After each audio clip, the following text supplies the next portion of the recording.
You're watching or listening to Strangers in Space, and for the next hour, probably, we are going to be talking about the reality war, so you don't have to.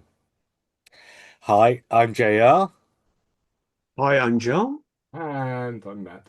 Okay, do we go to the Billy thing, or do we save that? And do we just do what we normally do and ask ourselves how much we enjoyed it? I think we should do what we normally do and save a discussion about Billy for another night. Okay. Well, spoilers. I said if it's Billy Piper, we'll record an episode on Monday to sort of mark the castings in as, the casting of a new Doctor should be a podcast unto itself, shouldn't it?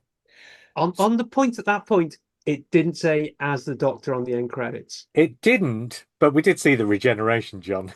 Oh yeah, but just in case there's some technical shit going on here. Okay, we're having the Billy Piper conversation then, aren't we? I don't think That's there interesting. is because we did watch the regeneration. And so I don't think so. I think it's just Russell T Davies having a bit of fun with the phrasing. I don't know. What did it say in the end credits? Well, It it just said said, introducing well, Billy no, no, no, Piper. no. It's more important how it was contextualized. It said Shooty Gatwa as the Doctor, and then Jodie Whittaker came in to replace Shooty Gatwa, but as the Doctor stayed. And you think that then Jodie Whittaker is going to be replaced by Billy Piper as the Doctor, but instead the whole thing is replaced with and introducing Billy Piper. Okay. So he made a very definite decision not to include Billy Piper in the as the Doctor bit. I mean, the question of whether she's the Doctor or not is kind of secondary to the question of whether this is Russell T Davis kind of basically saying to international networks, "I dare you not to bring this back with this idea. Something will happen." Oh, and it's Steve Hatcher. He's got no sound and no video. He's got sound Uh, and video. Look at it. It yeah, looks I'm like he's here. on I'm here. holiday in I can't Barbados. stop. I'm sitting outside Quad. We've just watched the episode, and I think we're slightly buzzing here. So I thought I'd just pop in and say hello. Okay, And you're going to turn your phone around so we can see who you're sitting with and they can all wave. yeah, can do that. Wave to the Strangers in Space podcast. It's a good job he wasn't sitting alone. Hello. Yeah. Hello, guys. If they speak, I've got to Oh, include them on I the got to go. cast I'm getting a list. phone call. I've got my phone call from the Press Association. I got to go. Sorry about Oh, bye, All bye. right. Bye. It's TV Steve Hatcher. TV Gold is Thank what we're God. getting here. So Thank God you weren't podcasting naked like normal, JR. so I think You think this is close? so I think for me it's basically Russell T Davies daring the BBC Bad Wolf networks to carry on because it's like bait now, and I Oh, I appreciate that. yeah, okay. My reading of it was I wonder if he's actually got the nod from Disney already. And this whole thing has just been a little bit of sort of fan baiting just to get the conversation going and get us watching. Because my impression of the end was Doctor Who just carries on exactly as it has been for the last 2 years with Billy Piper instead of Ncuti Gatwa. I didn't get the impression that putting Billy Piper up there like that was an indication of a change in direction. I just thought it looked like business as usual, frankly. I felt huge Yeah. relief. I mean, I you know we've been sort of I was kind of amazed that our sort of shonky, gossipy leaks and speculation actually turned out to be correct. Oh, But Matt, my you should know by now. I only ever press go on a podcast if I'm 99.9% sure. but yeah, Newton didn't turn up. There was No, yeah, on a podcast, Matt, on a um, whole podcast to do a news but story. my main feeling was just relief that it wasn't as we've been saying slightly weirdly. It wasn't a regeneration to black, which I think is a bit ironic. It looked Um, like it was going to be for a It minute. looked like it was, yeah. Yeah. That's the tension I felt. For the first time in a regeneration, I wasn't feeling, oh, we're going to see the first scene of Matt Smith or Peter Capaldi. This is how they're going to do it. What tone?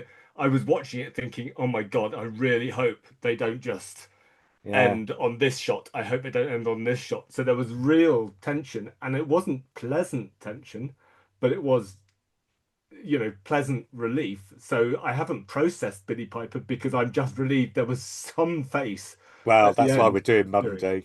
We So can. you're saying that Piper gave you a little bit of relief? Billy Piper pecked a piece of pickled pepper and gave me a Nice. bit of relief. Yeah. I think it was a bit like Utopia. As I said before, I somebody had told me that the Master was going to be in Utopia, and this was gossip, so you didn't know whether it was true or not. And so the sort of last 20 minutes of Utopia for me was, oh, is it going to be true? How's it going to happen? How's it going to play out? And it was no less exciting for having heard about it. And I got exactly the same thing tonight. It was just the whole sort of last 20 Yeah. minutes I found really exciting. Just waiting to see which way it was going to. Is he going to Ex regenerate?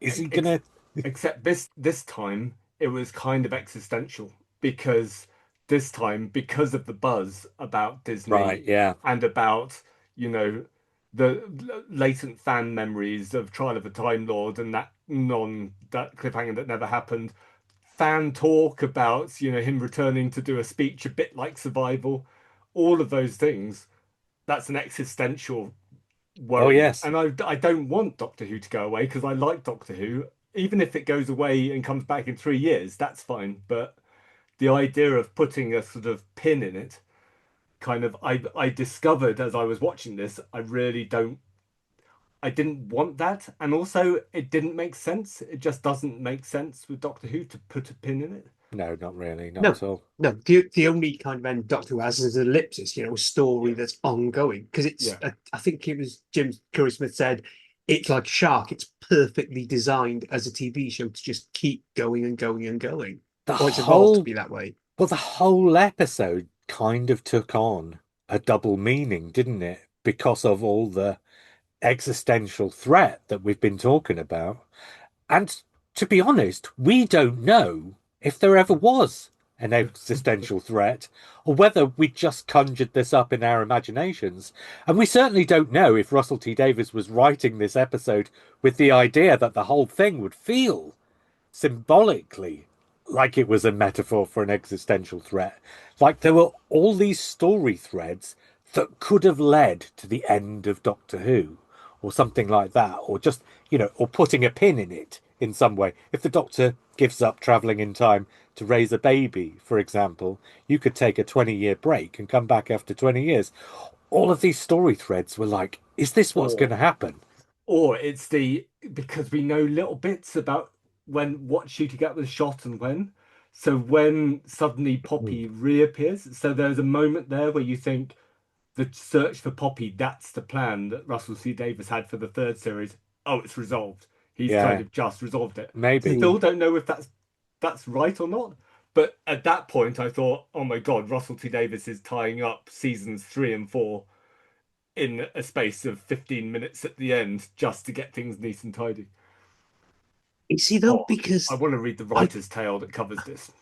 oh God, yeah, I can't see that regeneration, certainly elements that would have been in there. There's too much material in there if that's been shot over a couple of days in Cardiff earlier this year.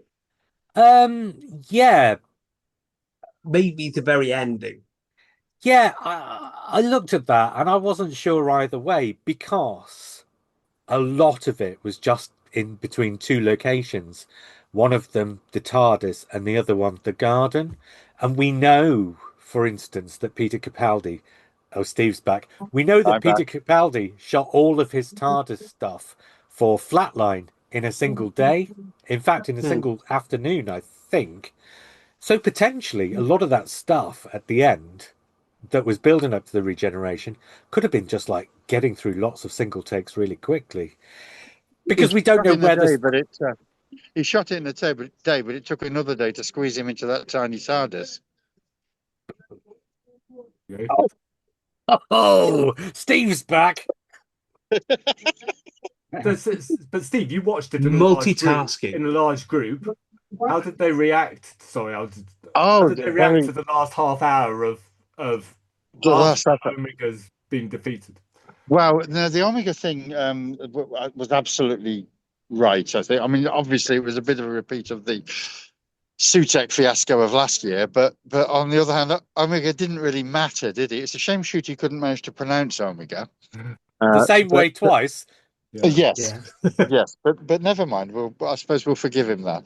But Omega was neither in nor there, was it? I mean, he appeared, he got shot, he buggered off again. But there He was a ate the big fear Rani. when. Uh, oh yes, well, this was the episode of Anita Rani.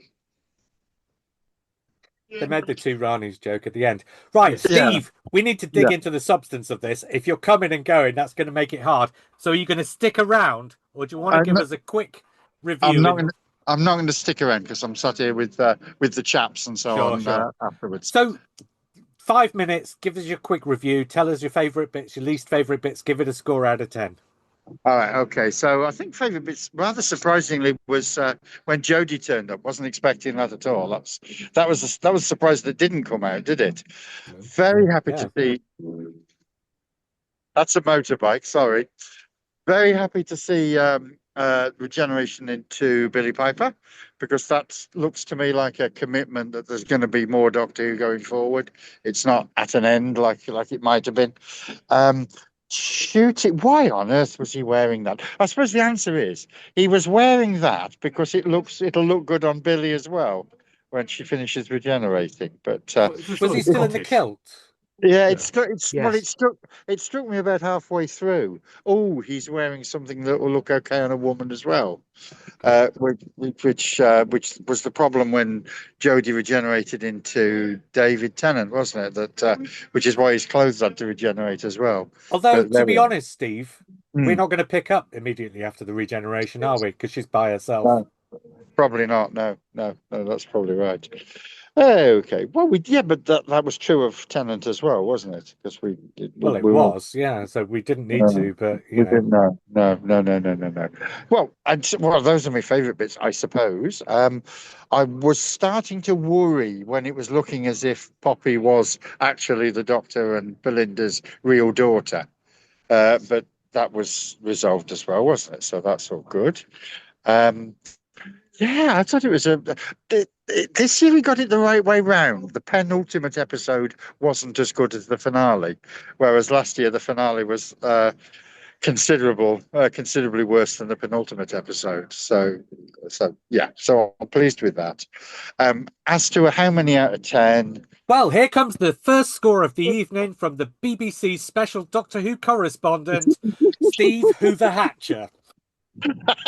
oh no, yes, I've just spoken to the press association guy who Did you name check oh, us? take the motorbike away for heaven's sake.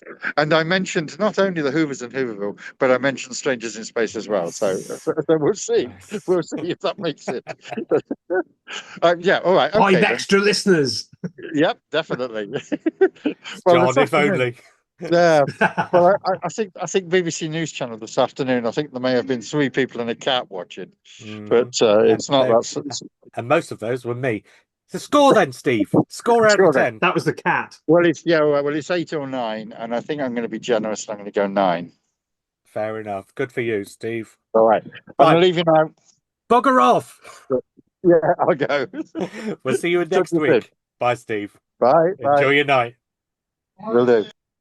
Okay, then let's go round the table and just because we've not got there yet, have we? We've Yeah. been talking for 20 minutes or something, and we've not actually asked ourselves whether we liked it yet. John, did you like it? Overall, yeah, it was. I thought it was it was a bit of a mess, but it was a thrilling mess.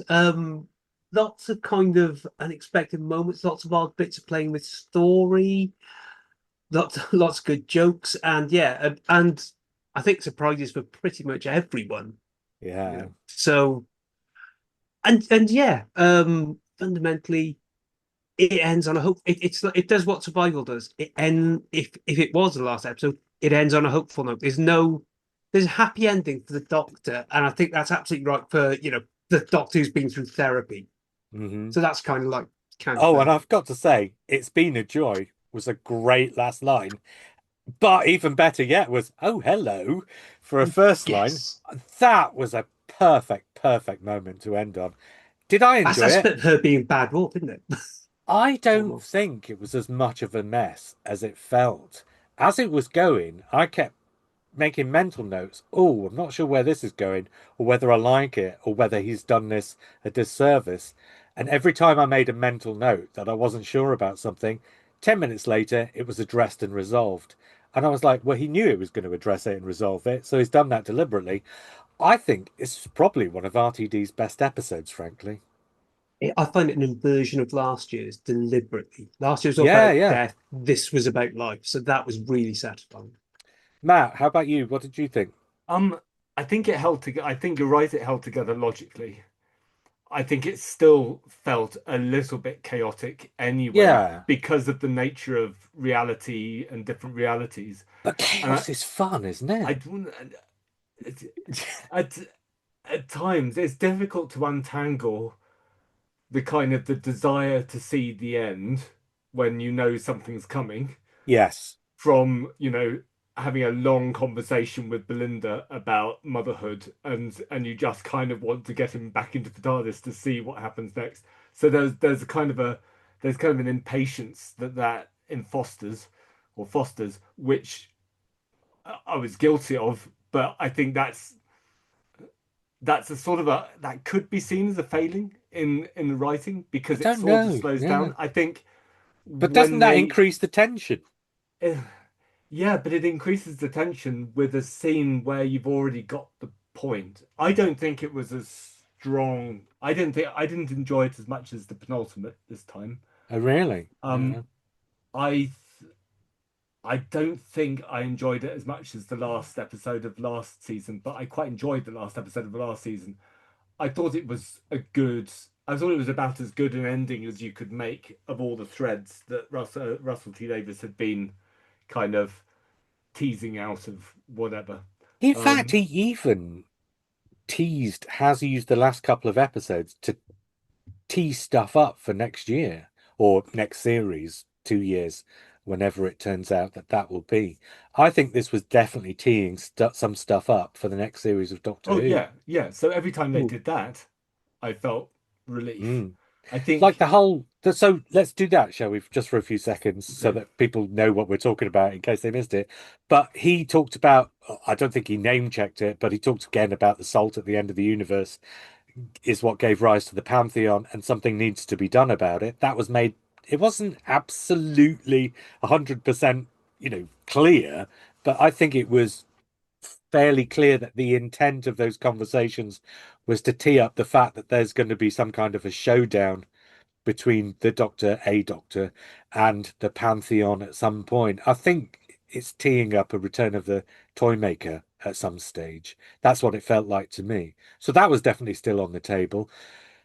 And I think also the Susan thing is still on the table because we had all these teasers about Susan and about something more substantial, a reason why she's there, a reason why he hears her voice. And it's made fairly clear as well that that's not just in his imagination, that's not just in his head, it's not just a memory, but she's actually feeding him stuff that he doesn't know. So she must actually be there. There must be some kind of reality to that, a level of reality to that. And so I'm telling you, the female doctor makes a really interesting dynamic on that. it does. And also, given the story we've just had about the Doctor potentially having a daughter, and at the end, I think he comes to emotionally believe it's his daughter, and then that's snatched away from him when it becomes apparent that it's not. And that takes you to a really interesting place for a return with Susan as well. Now, obviously, Carol Ann Ford's going to be even older, by the time they could film any of this. But as Steve and I said, we've both seen her fairly recently, and she's still pretty spry. She's still sort of like, you know, getting around. She's still, in she's pretty still good. animate. Yeah, she very much so. She's not looking like she's somebody on her last legs or whatever at all. She's still in pretty good shape. So I don't see any reason why they couldn't do that, but they'd have to do that pretty quickly, you'd imagine. So, they'd have to get on with filming and get it done if they want to. So who knows if that happens, but it certainly felt like that's been teed up as well, doesn't it? And they talked about the boss of the Time Hotel. So For there sure. were mysteries, and every time there was a mystery, that cheered me up. I think it was an episode where, uh, and I think Russell T Davies does this, where you go in thinking it's going to be about the Rani and Omega, or the Ranis and Omega, and you have to very quickly adjust once Omega's been defeated to realizing it's actually an episode about Poppy. Um, and that takes a bit of a shift, and I think that's why when I briefly checked Facebook, well, the Doctor Who Appreciation Society, it was half of them going amazing, brilliant, and half saying terrible. What was it doing? Because Tell you what, though. it Yeah. kind of abandoned Omega in favor of more Russell T Davies thing, which is Poppy, and led up to that scene, which I think was the best scene in the whole thing, in the TARDIS, of them handing Poppy's Oh, yeah. um, coat between them, and it slowly Oh, gets yeah. smaller and Yeah, smaller. yeah. I thought that was an amazing. That's probably one of the best things Russell T Davies has done. I Oh, mean, it was that brilliant. really, Yeah. really kicked you in the teeth. I think that he's, in some ways, he's doing something of a hell bent. So Hellbent, you spend the first 20 minutes of that thinking this is going to be about the Time Lords, it's going to be about the Doctor's revenge or whatever. But there's a big bait and switch moment where it becomes, oh no, he's just set that up to send them off in the wrong direction so he can take a left turn and do something else entirely and try and rescue Clara. I felt And the same this. with last year as well. 20 Yeah, minutes or so left. yeah, Yes, in a way, but last year, like you said before, Hmm. was kind of an inversion of the way it plays out. I think it plays out the same here as it does in Hellbent. He sends everybody off in one direction, and okay, Russell T Davies sends you all off in one direction, looking for the Rani and looking for Omega. They're gone by the halfway point, and it becomes the last half hour of this is the same as the last half hour of Hellbent, really. It's about saving one person, if you can. And you can't, but you do. And so you've got this duality going on where you have saved them, but you haven't. and I feel a perverse, absolute perverse pleasure. And John's like tonally it's different from last year, but structurally it's the same as last year. That Russell T Davies and Stephen Moffat in Hellbent abandons classic Who kind of quite swiftly, and then replaces it with what actually matters to New Who, what matters to them, which is the emotional relationship between the Doctor and companion, the search for the mother, the search for the daughter. And that's exactly the sort of thing that will really annoy certain classic Who fans of a particular generation or not. Um, and I think if they're, it's kind of, if they're annoyed, I mean that's fine, because this is the intention of these episodes, is actually to say, well, this is for classic Who fans. Isn't that great? Right, let's move on and actually look at the emotional side of this story and the And implications of that and what it says about the Doctor and the companions. and And just by like that time, you've got like Ian Levine throwing eggs at the screen, which is a great ride, a Doctor No, Voice line. it's yeah. A well hammer. and Green eggs and ham. Ian Levine throws eggs at the screen. Sorry. and Green eggs and just hammer. Yes. oh God, get off Ian Levine, to coin a phrase. Right, and just like with Hellbent, Hellbent went somewhere you entirely didn't expect it to. And for me, it went to a place that was so much better than what I'd expected that I found Hellbent a really pleasant surprise.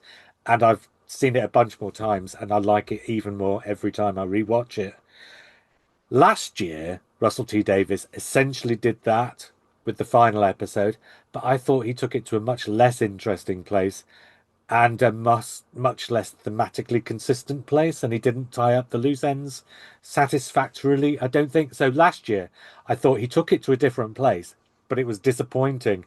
This year, the place he's taken it to, while ostensibly not terribly dissimilar, like Hellbent, I think was way better than the episode we could have had.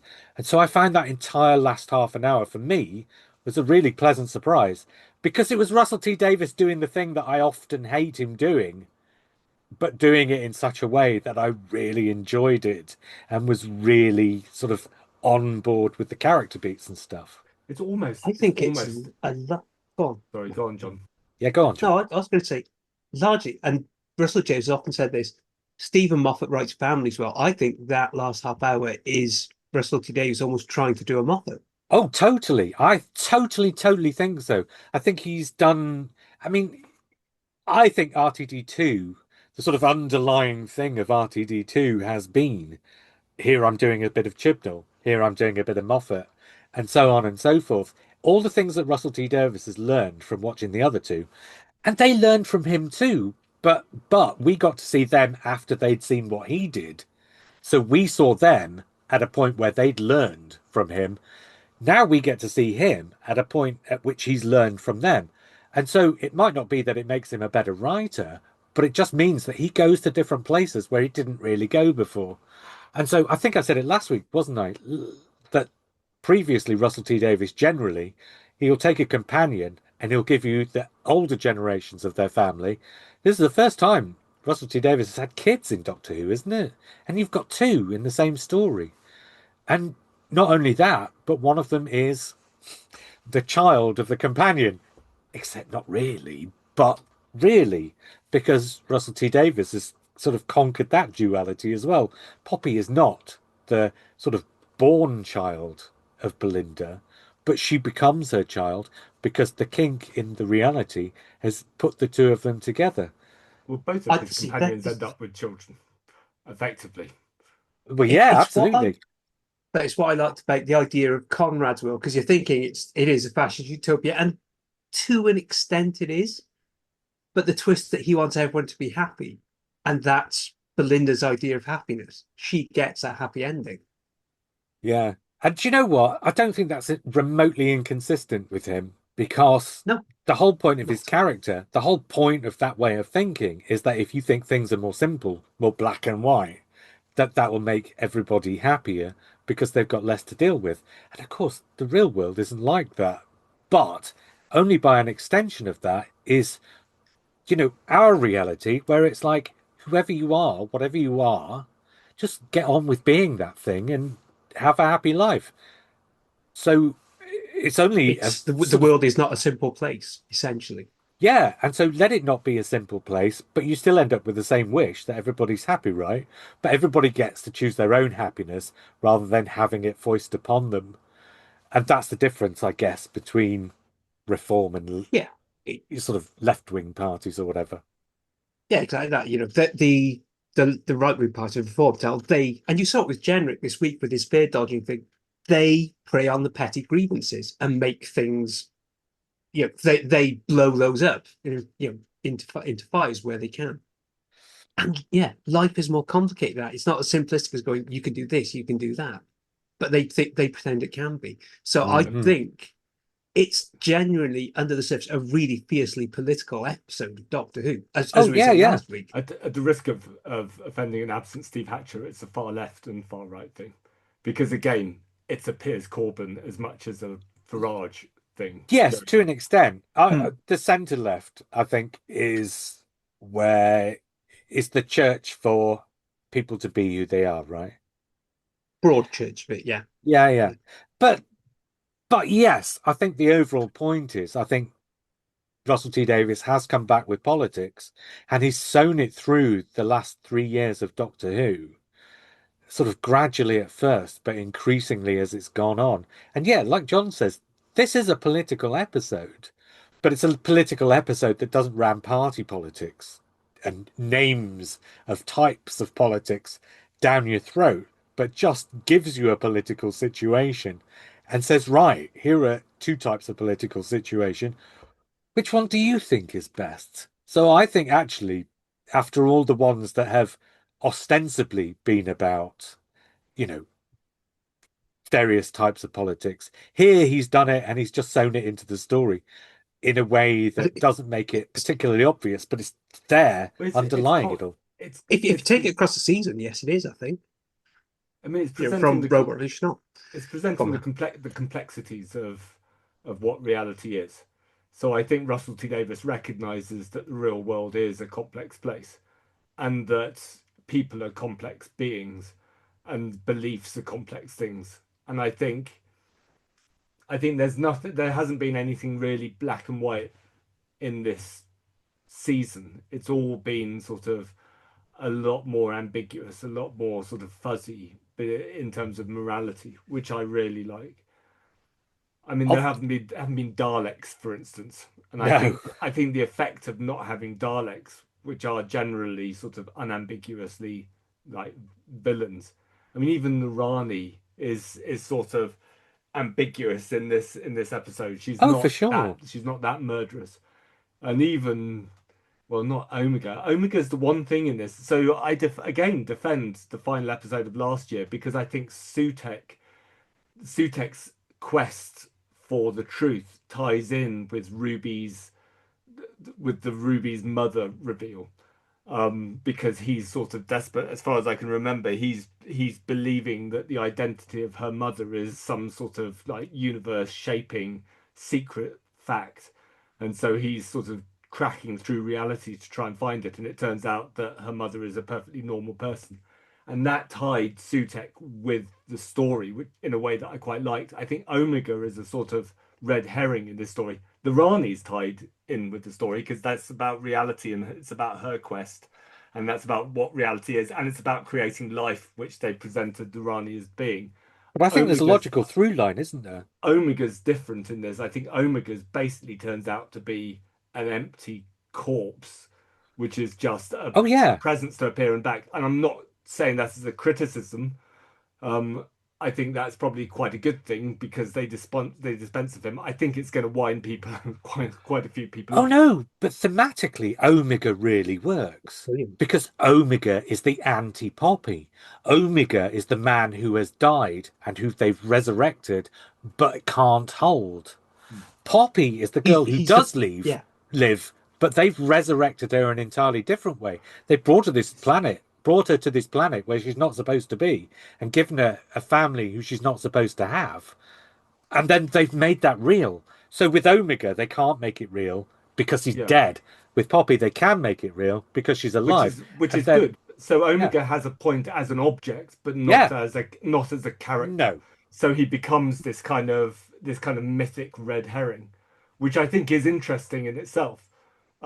But that's kind of, I suppose, his story has been told in the Three Doctors as predicted. The Doctor didn't Oh, say, "I last met you in Amsterdam," so there was none of that. It was all Three Doctors. But the Omega whole, is fundamentally the past dragging you back, and Mm, yeah, yeah, Poppy is the future. And Russell Davies is embracing the future mm, explicitly, and that's the message of this. totally. And I think the whole plot works towards that goal because I think the whole point of Poppy is that in some ways she's not a real person, but she is a real person because sort of he's created this situation in which she can spring into being a person in a way that she couldn't previously, but you needed to go through. So the whole story, the whole Rani thing, the whole Omega thing it is a red herring, but it's not just a red herring because it's absolutely necessary yeah, for all those things to happen to engineer the situation where Poppy can go from being a space baby to being Belinda's baby. And so madly, okay, so if we'd have had Ruby for the 2 years, like it was supposed to be, presumably Ruby would have ended up with Poppy at the Oh, end, that would have been lovely thematically, wouldn't it? going back to in Space Babies, where the Doctor and Ruby say, "We wish you could have you as a daughter." And Poppy, those babies are waiting to be adopted, aren't they, on that spaceship, Yes. effectively? And so essentially, Russell T Davies has made Space Babies the ellipse or the place from which this finale at the end of 2 years ellipses. It really makes sense and it I really It follows the would logical through I line. don't think the it would Rani bring was. Ruby full circle Mm. Yeah, as Yeah, the yeah, yeah. she take over Cherry's role. Takes over her mother's I job, don't yeah. think the Rani So yeah, was a red herring. I think the Rani was integral to this thing because They're all integral, yeah. her quest makes yeah. sense. It's just Omega. Also, it just struck me our theory that what we're watching is basically a mediated version of Doctor Who, your sort of literary agent hypothesis, Yeah, yeah. turns out to be true because you see a moment when he cracks the TV screen with his regeneration and then Fair. steps through it effectively into a different series, a different version of the series that we hadn't seen. which So is that's smart. But that moment of cracking the TV screen, which I think wasn't really sort of highlighted, but you just saw it. yeah, absolutely. And like I say, that's kind of like he's stepping out of Conrad's Yeah. story of Doctor Who and into ours. And again, it's a reflection of the Big Bang, where Stephen Moffat essentially does sort of the same thing by rebooting the universe. We seem to forget that, don't we? That Moffat resets the universe then. And unless I'm mistaken, doesn't Chris Chibnall have a moment in The Power of the Doctor? Is it The Power of the Doctor or Flux, where the universe becomes? Well, It's either how I he think puts Flux back together or The Power of the Doctor. I've not watched I either of think them enough to Doesn't we remember. he get doesn't we for, put Flux back together, does he? He No, he blows the doesn't put line up. Flux back together, but there are three. The Doctor splits into three, so she can put something Yeah, back together. I that's think. at the end of Flux. Yeah.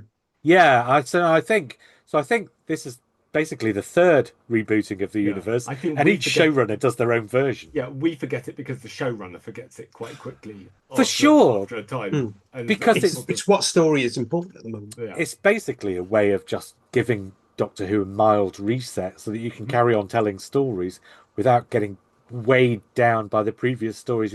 Because You the way Doctor you Who can works, yeah you can get rid of what you want and you can keep what you want. the way the I mean, it's series what Russell T works, Davies did in 2005. So Yeah. totally. The way the series works is essentially each series tells a story. yeah, Or sometimes, like we've just had, each two series tell a story. But when you come to the end of that story and you start again, you need to kind of get away from the baggage of the previous story. I mean, I'm talking in loose terms, but that's what they're doing, essentially doing with these things, is giving you an opportunity for some kind of a fresh start where you can get rid of the baggage. And everybody left with agency this time as well. But I So, think they so they locked Belinda in the zero room. So we were talking last week about how Belinda hasn't got a huge amount to do, and it feels a little bit like this is actually Ruby's series. yeah, But yeah. for some reason, Millie Gibson, for whatever reason, isn't in all of these episodes, and so they have to find something for Belinda to do, putting her in a zero room with a baby, and then Millie Gibson talks Conrad down. It's fine. It's fine. But at that point, my brain is kind of trying to reconstruct what I would assume or what I think is Russell It's T how it Davies's was. original script, where Yes. Belinda isn't around. And again, looking forward to the writer's tale where he discreetly describes the rewriting process. But that was a moment when she gets locked in, which just distracted me because that felt like she was being parked there. To be fair, she was only in there for a few Yeah, minutes. That didn't yeah. last very long. It Yeah. didn't feel like that when she came out, and with Yeah. that scene in the TARDIS. But the moment she went in, it felt like she was being parked, Oh, and yeah. that I and was, in that yeah. time, it just felt, oh, you've just put her to one side, and oh, now yeah. let's focus on Millie Gibson and her teleportation and her. Yeah, I was exactly the same, having exactly the same feelings as I was watching it. And I've got to say, I think the nice surprise for me, I don't think Belinda gets a lot of agency really at any point. At the end, she kind of gets her agency handed to her. She's got a kid. She needs to look after the kid. So she chooses not to travel with the doctor. And I think it's a lovely line where she says, "Will you come back for me? But will you actually?" And he says, "I hope so," or whatever. Was it "I hope so" or "I'd Yeah, like to"? One or the hope, other. hope. Yeah, yeah. I thought that was a lovely moment, and it really worked for the characters and for the situation. And it's a really nice thing about single parents as well. Yes. It's Yeah, yeah, yeah. so And she doesn't, they don't make a bad thing of it. They don't make a good thing of it. They just say, this is how life works out. And you don't sort of get bleak because that's how life worked out. It's what makes you a stronger person. Just getting on with things and having the life that you're having.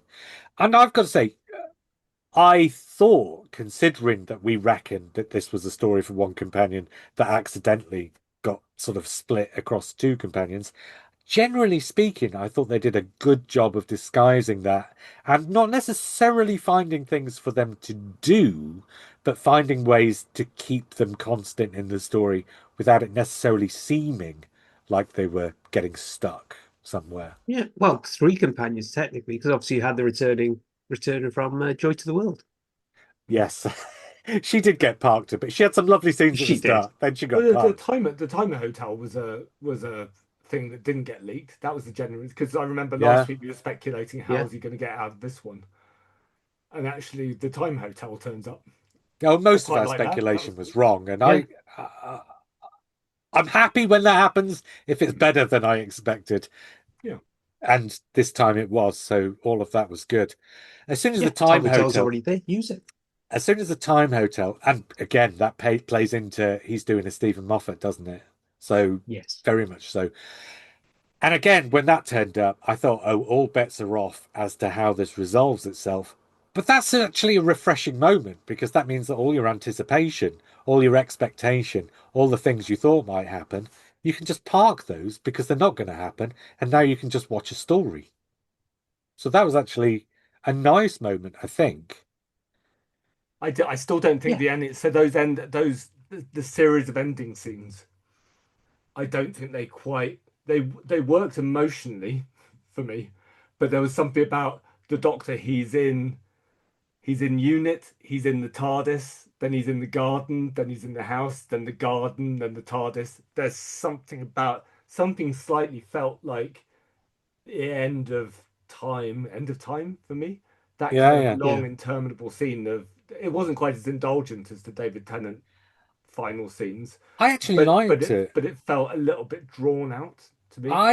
I was worried that it was going to feel drawn out, but I actually liked it because I felt that for once it was having an emotional payoff that wasn't a sentimental emotion. So the end of time, the problem with the end of time, not the end of time, is it? It's Journey's End, really, where he goes around. Where, Yeah, or, no, it's end of time.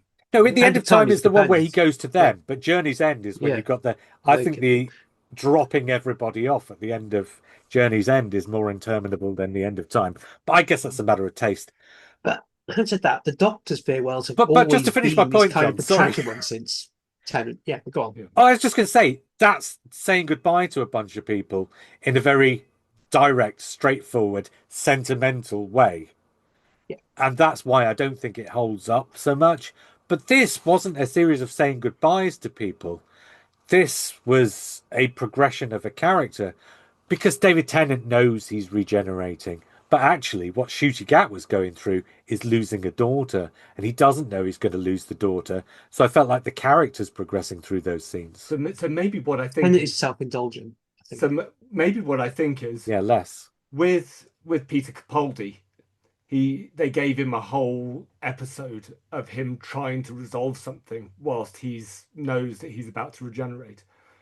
And that's kind of a similar thing here that Shooty Gatwa stops himself from regenerating.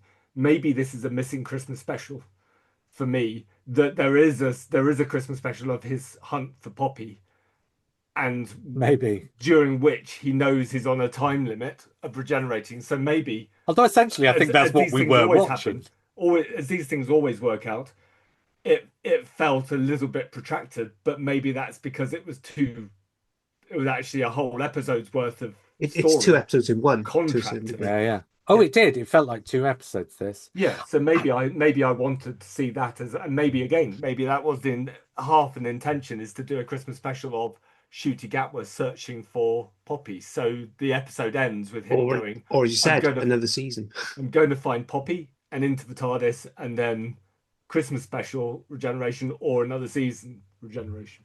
So But so maybe I've said maybe it just felt a bit contracted at the end for me. I don't know because I agree with Joe. I think it's more satisfying because it's sense of giving everyone closure, and it made sense. It's the Doctor's been through therapy, and you get the Doctor being the guy with the basically with a big gun shooting Omega back into the past, into the Underverse. But this that whole final sequence is about healing. It's about healing his companions. It's about healing himself to a degree. And the and the Particularly with loose endings from the previous era, including and the that. narrative doesn't stop to let that happen. He's still figuring it out as he's going through all that. So even though all that's happening, the narrative is still going. It doesn't stop for that to happen. It carries on through that, which is why I think it carries it. Yeah, but I think that that's exactly what Moffat did with Twice Upon a Time, Yeah. and I think you know, Speaking of which, whether you like Twice Upon a Time or not, it's a story. It's a consistent story, and it's got emotional heft, yeah, yeah. heft. Eh, And yeah, maybe that's what I wanted. Maybe it just felt a bit ironically rushed. I also think bringing Jodie Whittaker in to do that scene, a bit like bringing, Tho William Hartnell in to do the tag scene at the end of Peter Capaldi, was perfect. Because we had that bit where Peter Capaldi kind of mansplains to the woman doctor that's coming. Accidentally, it wasn't meant to seem like that way, but as soon as somebody points out that that's what he's doing, you can't help but see it.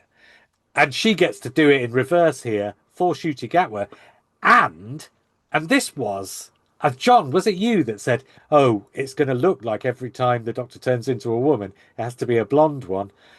Jodie Yeah. Whittaker turning up just before he does it, especially given the sort of David Tennant thing as well. So I thought that was perfect because I thought that was what I think Jodie Whittaker appearing is what cues up Billy Piper. So I thought that was thematically perfect as well. And I thought as well, it's in the sense of healing, it's healing the one kind of loose end from that era, which is the Thasmin thing. Yeah, Oh, yeah. sorry, I should say it to you.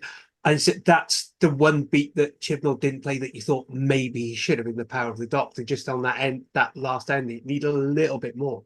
But And that's also, Russell T is giving it that beat. It makes the era better in retrospect to me. Well, also for actually, I me, don't think Chibnall should have gone further, and I think Russell T Davies Yeah, agrees, and so that's why that line's yeah, there. So yeah, exactly. it But also yeah, but it's you get the other perspective, the Doctor's perspective, not just yeah, yeah, Gaz's, which I it think was what also was missing to me. it also feels a bit like a reconciliation between the Disney era Doctor Who and the previous Doctor Who, because there's yeah. been this feeling that the Shooty Gatwa Doctor Who is somehow kind of Slightly separate. separate from Hmm. from the Goblins episode onward. And actually seeing Jodie Whittaker, I was really pleased to see Jodie Whittaker because she's. I suddenly realised that she's actually, two Doctors ago, quite a few years ago, and she still in my mind feels like it was, last year, or she's just left, but actually it's been a while. And it's kind of making that connection between now old Doctor Who and new Doctor Who, weirdly. Yeah, yeah, yeah. The whole this episode for me just kind of really took the last 20 years almost of Doctor Who and kind of summed it up in a way, summed up the things that are important, summed up the way it works. So many times over the last sort of 20 years, we've watched episodes where for half an hour they're investigating something and then they just get rid of it. And kind of that's what we've had with Omega, isn't it? With the Rani now for the whole of this series and the last, we've had hints that something's going on. And then you get to an episode where you watch for an episode, this thing's going on, and it's kind of what's going on? What's it all about? Oh, it's Omega. Oh, he's gone. So everything about this episode was kind of a summing up of the last 20 years, because in a nutshell, that's how the last 20 years has worked. But the sort of hell bentness of the last half an hour of it takes Doctor Who into that place that only the modern series goes and does it well. It's also one more thing about I Jodie Whittaker. It's really kind of nice to know that there is an actress out there who is dying to put on a Doctor Who costume and just appear in Doctor Who, Yeah. and yeah. that she will probably do it if you ask her.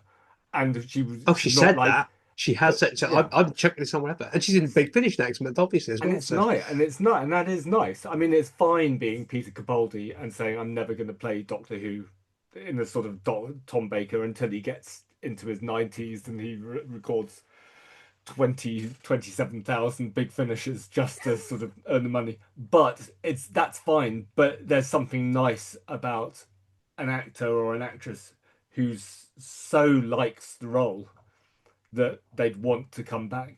And I get a feeling Matt Smith would be that, but he just hasn't been able to yet. I'm not sure. I sort of get the impression that Matt Smith's kind of a bit done with Doctor Who as well. I don't know why I get that impression, but I just kind of do. I think he's got much more to do than Doctor Who at Yeah, the minute. He Yeah. may do I in think it's a future busy years, thing. but Yeah, I think he sees it as way in the future rather than now when he's making the most of the prime of his career and he's Yeah, getting yeah. really nice paid roles consistently working. I've got a shed load of notes.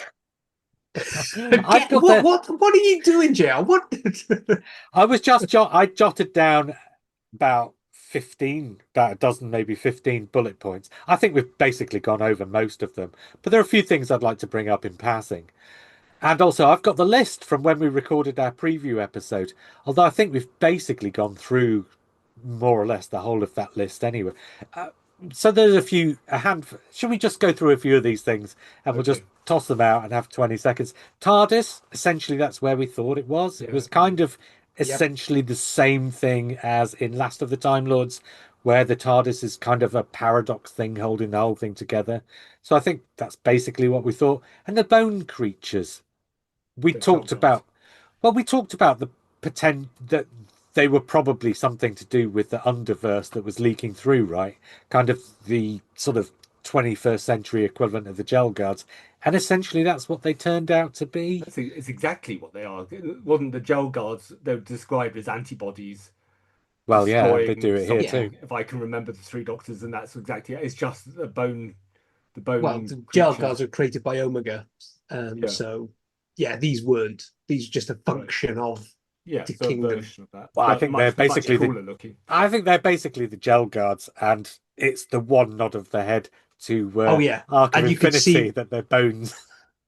and you could see the Disney money when he's doing that flying through them, and which is yeah, Oh that's really yeah. you know, That was cool. huge, brilliant I loved sequence. just Yeah. the whole sort of unit HQ as an old battleship with with a steering wheel. Oh yeah, yeah. Oh, That I really liked. the first half an hour of this episode felt much more kinetic than the first half an hour of the finale last year. But it, There was a bit of was it Mutual Insurance Agency or whatever from Monty Python's oh Wheel yeah, of Life. oh Yeah, I totally. mean, That kind of yes. tower block sailing through the city, which I Oh, appreciated. literally giving units being in insurance as well. Oh yeah, yeah, yeah. Oh yeah, yeah. Okay. Oh totally. Yes, I think these things were deliberate. To be honest, there were a couple of nods to other films and things as well. I liked Um, the two Ronnies joke. I really The liked. two Rahani's joke I was did. That was gorgeous. brilliant.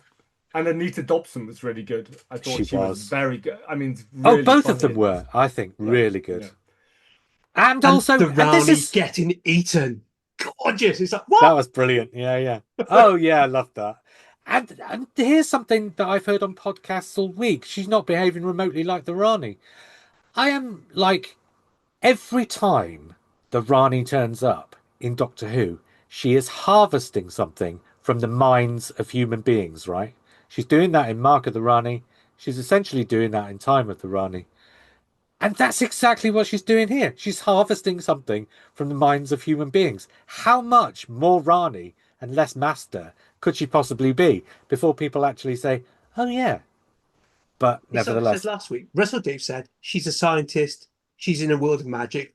The thing she'd do is work out how this all works, well, I and she'd said use that on it the to her own podcast, ends. didn't I, Yeah, before we'd even that's watched Unleashed? Anyway, yeah. she got a time ring. Yeah. I loved that. When she says time ring and he gives a little wink to the camera, basically, I was like, oh, yeah, bring it on. Uh, Poor you. well, oh, I tell you what was really interesting. Sterile Time Lords. Okay. We're going back to Lungbarrow, Well, yeah, but except it's we a weren't. postmaster thing. Yeah, Yeah, it's a postmaster thing. I it's thought a that was postmaster really thing. interesting. Really interesting. And it allows the story to go to some, it's an open door for people in the future, possibly Russell T Davies, possibly not, to go to some really interesting places about the future of their Plus, race. plus, it really drove that second half of the episode. I thought because it gives the Doctor a real stake Yeah, in absolutely. in life. And so it gives it a really bittersweet ending when sort of Poppy becomes not his daughter. So Yeah, you can see actually a lot of the rumors that we heard in the last couple of days before this was broadcast. you can absolutely tell that those were rumors being put about by people who'd read all but the last 20 pages of the script and didn't know how any of these things were going to resolve and made or up their own versions or instead. who had seen certain scenes being shot, Yes. Maybe, like yeah, yeah. babies on TARDISes, Who Yeah, yeah. knew Billy bits. Piper, and it's just difficult to see how they haven't seen the script, so they don't know how they connect together. So they've kind of seen things being shot and then connected them together in their heads. But then, even if you've seen all the scenes being filmed, you don't necessarily see the whole script. You don't know Yeah, how it yeah, all fits exactly. together Well, at all. absolutely. Yeah. Oh, but do you know what? Particularly with the editing these days. See, I mean, much of the episodes built in the edit, so no one will see that. do you know back in this? So just a little anecdote about people getting things wrong about where things fit in scripts. Back in 2009, might even have been 2008 when they were filming it. I can't remember.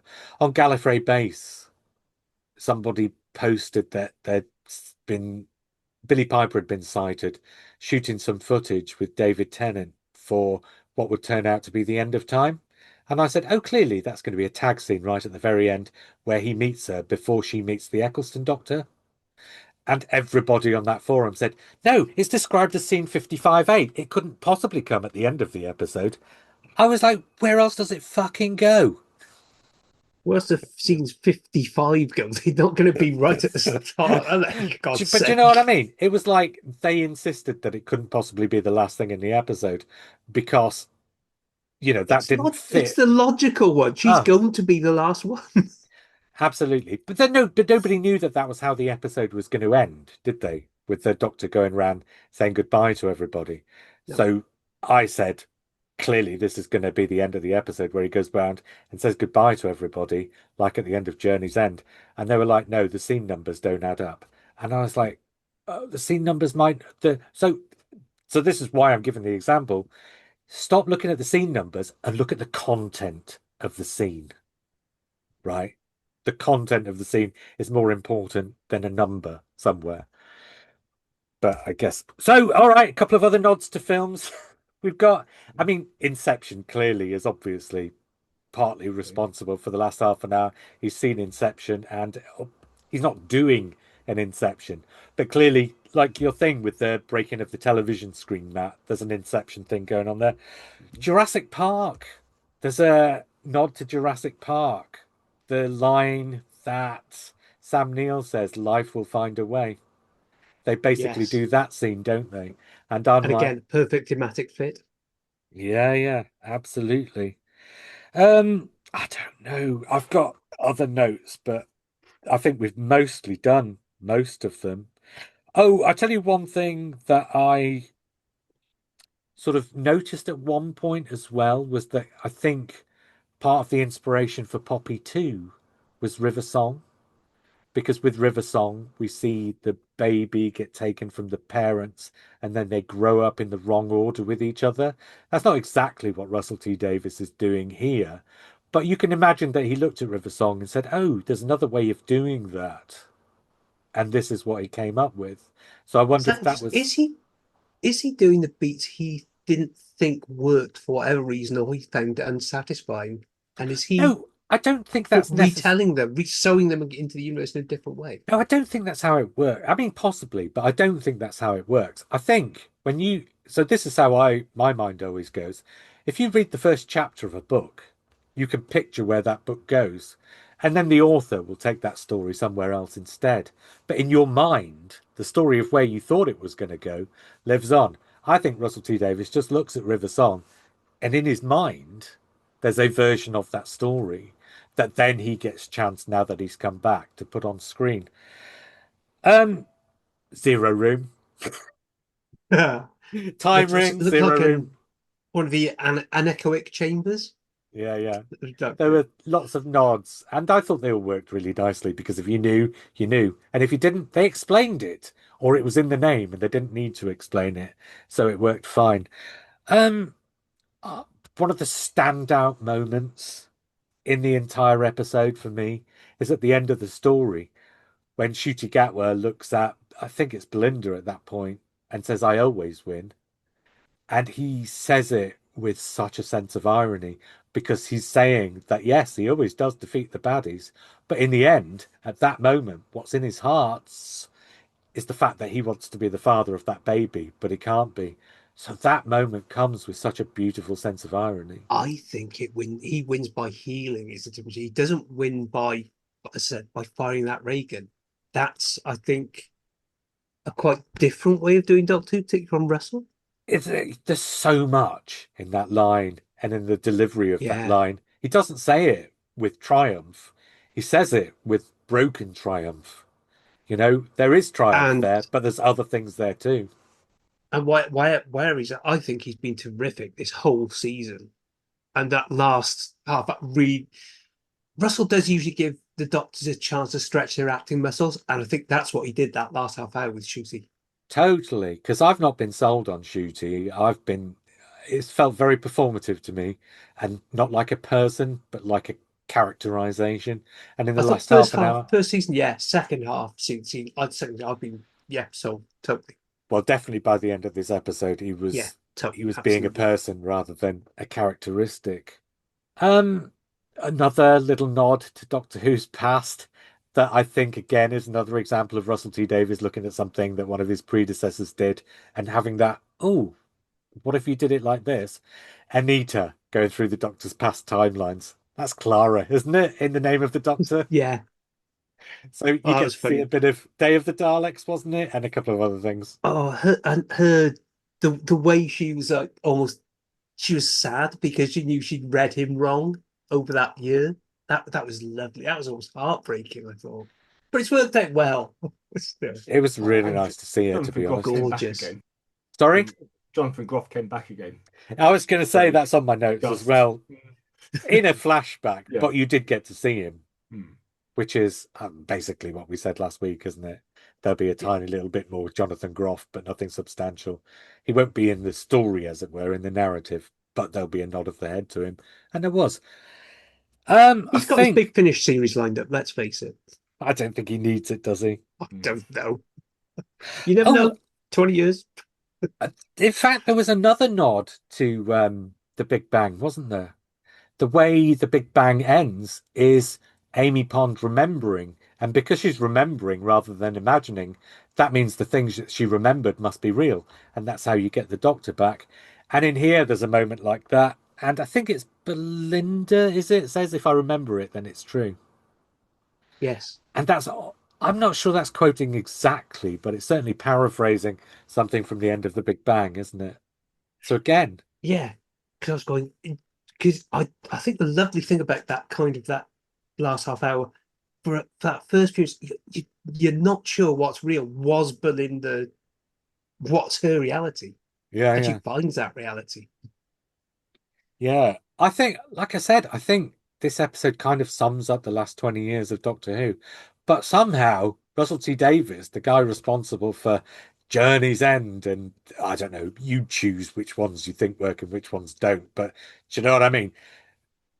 A lot of his finales have been problematic thematically and consistently. I think he's taken the last 20 years of Doctor Who and put it all together in a way that really feels thematically consistent and just works. I He's, would say the first era, the finales are melodrama, and to a certain extent, these are. But I think he's gone for, with Ruby reconciling with her mum and with Belinda finding her family here. I think he's looking for actual drama with these. I think it's the Go push best. Doctor Who beyond. I think it's the best thing he's done since the parting of the ways, frankly. Which Yeah, I think it's a strong. Yeah, I not I'd just the say. best finale, but the best thing he's done in Doctor Who, full stop. I think. Because I Well, if don't it's think Hellbent, then yes, it would. And I think I agree. If it's gonna Hellbent, I didn't know if I quite got it on the first view, but second viewing, it absolutely clicked yeah, because yeah. you knew what it was doing. And again, with this, I think this is exactly the same. I think the second viewing it'll only get better, I think so. I which hope is rare so. for Russell T Davies to a certain Yeah, degree yeah. because a lot of his stuff works on the surface. Right. Is there anything else that either of you wants to bring up? I think we're done with my bullet points, really. I'd like to have seen Billy Piper perform a little scene. Oh That's no, I like that but she didn't some actually. but there was Yeah. something way that close up, or even just seen her in the costume, I think there's probably reasons why I think he didn't want to see they you in a didn't. costume, frankly. Well, I don't know. I think she could have pulled He it was off. very coy about the costume last time, so I think he was trying to head that Yeah. off this time Yeah, by but it just felt a avoiding it. little bit. It felt a little bit. It emphasized the fact that she definitely wasn't in the same space as Ncuti Gatwa in terms of filming it, and it felt like a dropped-in shot to I me. think the trouble of doing it any other way is you'd have basically had to have gone into the new kidneys bit, and with Billy Hmm. Piper, she'd have had to go new lips, new teeth, new Hmm. cheeks, new Yeah. forehead. It could have gone on for just too long, frankly. So it was a good job we cut it off before it got there. One thing we've not mentioned, Mel gets a kind of a confrontation with the Rani. Doesn't last very long, but at least that She does note's very in well the with it. episode. I Yeah, thought, I bought into it. I bought into it more than I did in Time in the Rani. yeah. So I think Bonnie Langford is definitely, for me, she's more palatable now than she was back then. She got to, She's a she better actress flat out than she Either a was. better actress, or as Doctor Who fans often say, maybe it's the script writing that has changed. she's just being Potentially. better used, probably. Yeah. Although I think she was better used in things like Delta and the Bannermen than we give them credit for. Oh, yeah, yeah. But over the last couple of years, she's not been in a massive amount, Bonnie Langford, but she's had some really nice bits actually. Hmm. Her stuff in the finale last year was really good. She was really good in that, and she had less to do this time. But you're right, she had nice moments. I mean, you get the feeling Russell T Davies likes Bonnie Langford. Yeah, So, it was Elizabeth Sladen and then maybe Bonnie Langford, if possible, as a sort of ongoing thing. yeah, yeah. Right. Do you want to give it a score, or is there anything else you want to bring up? Okay. What do you want to go first then, Matt? I'm going to give it an 8. All I'm right. still not convinced by the pacing and the feeling of consistency in those last scenes, but I really liked. There were moments in this that I think is some of the best things that Russell T Davies has done. Um, it just felt it felt like it was 66 minutes because there was one version of the script that was shorter, and I just kept seeing the script being rewritten and rewritten to suit exits and extra characters and fewer characters. Um, and now Dylan Reese is commenting on WhatsApp, so I'm just slightly Well, we'll distracted. read that afterwards. Yeah.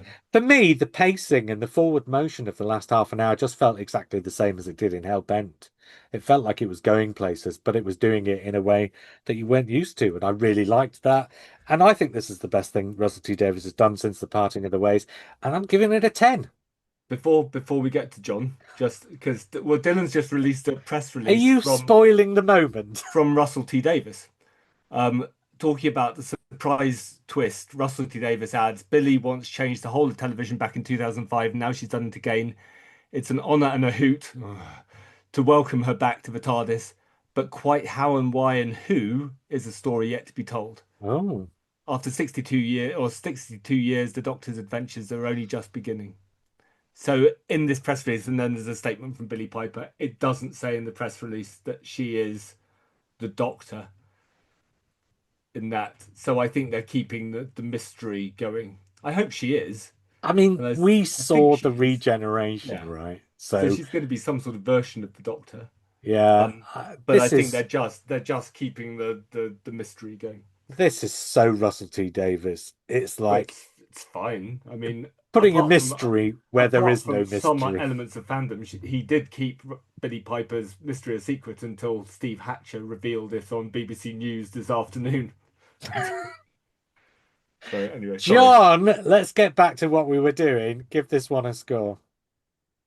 Yeah, I think and Carolyn was, I think, in tears at the end of that one. I think on that last half hour particularly, Eddie didn't know what to make of it. Yeah, I've been definitely been talked up on it because it is not what I was expecting at all, and yeah, and there's so much that you're talking about to love that you didn't expect, and yeah, no, I think I'm going to go with a 9. for now. But I think it's one of those. Chicken. It could go up on a. It'll go up on a rewatch. I think I need to leave it somewhere to go on a rewatch. Can't give it an 11. Well, you don't get to score a rewatch, John. Hey, you never know. I've Oh. I've rewatched Doctor Who for this podcast. Well, I mean, we are going to be back talking about this several times in the coming couple of weeks or so, because we are going to have a retrospective podcast in a week's time.